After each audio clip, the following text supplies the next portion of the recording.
పాట రాయడం అంటే గొప్ప కళ అనంత శ్రీరామ్ గారు. మీ కుటుంబ సభ్యులు ఇంకా ఆఖరి వివరణ కూడా ఇచ్చేస్తాను. హిందువుల మనోభావాలు. హిందువు అంటే నిర్వచనం ఏంటండి? హిందూ అంటే నిర్వచనం ఏంటి? లేకపోతే హిందూకి వ్యుత్పత్తి అర్థం ఏంటి?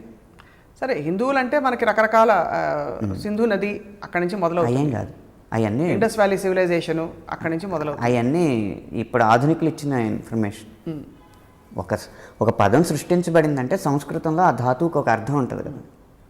హిమ్ అంటే పాపం, దు అంటే దహించేది, పాపాన్ని దహించేది. పాపాన్ని ఏది దహించగలదు? జ్ఞానం. హిందూ అన్న పదానికి జ్ఞానం అని అర్థం. అందుకని అది వ్యుత్పత్తి అర్థం. ఎవరు హిందువులు?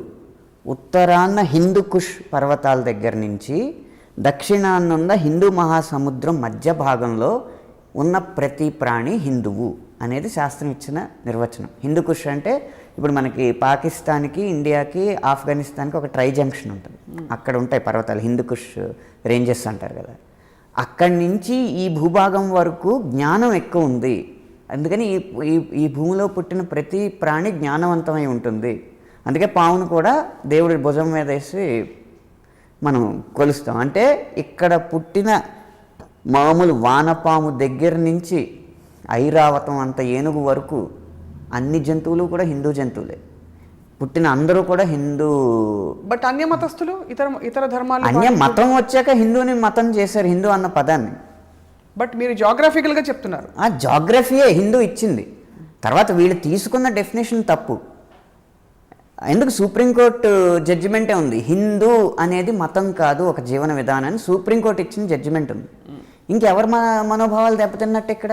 మొత్తం ఇండియాలో ఉన్న వానపాముతో సహా, ఇప్పుడు ఇండియాలో పుడితే కనుక కరోనాతో సహా ప్రతి జీవి మనోభావం దెబ్బతిన్నట్టు. క్రైస్తవులు, ముస్లింలు వీళ్ళందరూ మరి హిందువుల కిందకు వస్తారంట. అంటే ఈ నిర్వచనం ప్రకారం ఇక్కడ జీవించే వాళ్ళు అది హిందువులు. అంతేగాని వీళ్ళు ఆచరించేది సనాతన ధర్మం కాకపోవచ్చు. ఇక్కడ ఆచరించే ధర్మం సనాతన ధర్మం, అంతేగాని హిందూ మతం కాదు ఇది. ఒక్కొక్క చోట ప్రజాస్వామ్యాన్ని అంగీకరించండి, కానీ భాష ఏం చెప్తుంది, శాస్త్రం ఏం చెప్తుంది అన్నదాన్ని బట్టే తీసుకోవాలి. కానీ మతపరంగా హిందూ అన్న పదాన్ని తీసుకోకూడదు. తీసుకుంటే మన అందరి అవివేకం, 100 కోట్ల మంది అవివేకం అవుతుంది.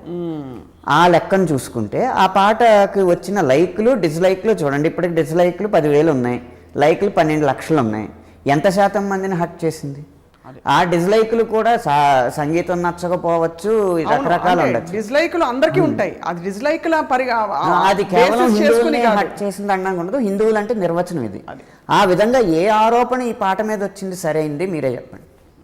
రైట్, మీరు వివరణ ఇచ్చారు కాబట్టి. అంటే ఇక్కడ మా అభిమతం, మా ఉద్దేశం కూడా మీ నుంచి విషయం తెలుసుకోవాలని తప్ప మరొకటి కాదు. అనంత శ్రీరామ్ గారు ఇప్పుడు విషయం తెలుసుకుంటున్నారు, మీరు మంచి పాత్రికేయులు కాబట్టి.